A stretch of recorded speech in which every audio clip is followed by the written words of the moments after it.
Trois choses sont très importantes lorsque vous choisissez votre moule à kouglof. Premièrement, qu'il soit de la taille parfaite et qu'il ait un joli motif. Deuxièmement, comme le moule à kouglof ne peut pas être chemisé de papier cuisson, il doit avoir un revêtement anti-adhésif d'une qualité impeccable. Et troisièmement, un moule kouglof doit absolument être en métal, car seul le métal a les qualités thermoconductrices qui sont nécessaires pour que le kouglof soit cuit jusqu'à son cœur. Ni la silicone ni le verre pourront y faire. Et voici un kouglof parfait.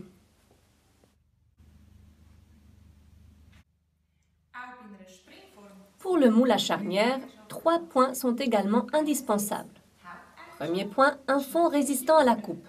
Ainsi, l'on peut couper son gâteau directement dans le moule dans lequel on l'a cuit. Deuxièmement, ici aussi, le moule doit être en métal afin qu'un grand gâteau cuise jusqu'à son cœur. Et troisièmement, un revêtement anti-adhésif de grande qualité ici aussi, afin que le gâteau se détache facilement du bord. Le classique, une tourte aux carottes, mon gâteau préféré issu d'un moule à charnière.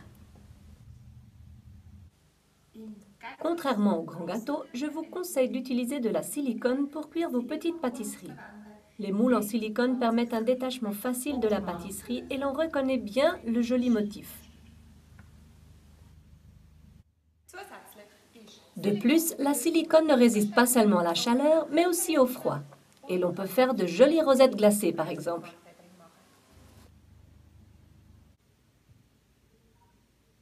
Un moule jetable est idéal quand vous amenez une pâtisserie pour un buffet ou autre. Veillez à ce que le moule en question ait un revêtement, afin que la pâtisserie puisse être facilement détachée. D'autre part, le moule doit être en carton solide, pas trop fin, pour éviter que la pâtisserie perde sa forme. Pour toutes ces raisons, Betty Bossy ne vous propose pas 1000 moules différents, mais le bon moule pour la bonne pâtisserie.